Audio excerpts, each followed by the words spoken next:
ওই প্রতিটা ফ্যামিলিতেই তার বাপ মারে তার সন্তান ভরণ পোষণ দেয়, খাওয়ায়, আর যার জন্য যত সংসারে অত্যাচার, ছেলের বউরা চোখে দেখতে পারে না, বাপ মায়েরে অনাথ আশ্রমে দেয়, বাপ মায়েরে বৃদ্ধাশ্রমে, অসহায়, ঠিক মতন খাইতে পারে না, দিশা বিশা না পাই অনেক বাপ মা ভিক্ষা করে।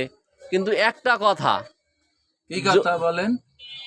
যদি মনে করেন প্রতিটা ছেলেরা বাপ মার দায়িত্ব বাদ দিয়া তার মেয়েরা দায়িত্বটা নিত, বাপ মার দায়িত্ব তার মেয়ে নিত, তাহলে আর মনে হয় কোনো বাপ মার বৃদ্ধাশ্রমে অসহায় একবেলা না খাই আর থাকতে হইতো না। আলার উল্টা কথা না? কেমনে উল্টা কথা? উল্টা কথা, প্রত্যেকটা ছেলে, হ্যাঁ, বৌমা যদি শ্বশুর শাশুড়ির দায়িত্ব নিত, তাহলে আর এই অযত্নে অবহেলায় বৃদ্ধাশ্রমে বাবা মাকে পাঠাইতে হইতো না।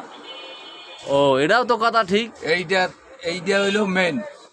হ্যাঁ, এইটাই মেইন। তাহলে প্রতিটা শ্বশুর শাশুড়ির দায়িত্ব যদি তার বৌমারা নেয়, তাহলে আর কোনো বাপ মাই মনে করেন অসহায় থাকবে না, অসহায় থাকতো না, আর ওই রাস্তাঘাটে হাঁটতো না, বৃদ্ধাশ্রমে যাইতো না, শুধু এক বৌমার জন্য যা হয়। তাহলে শুধু বৌমার জন্যই বাপ মার যত ঝামেলা হয়।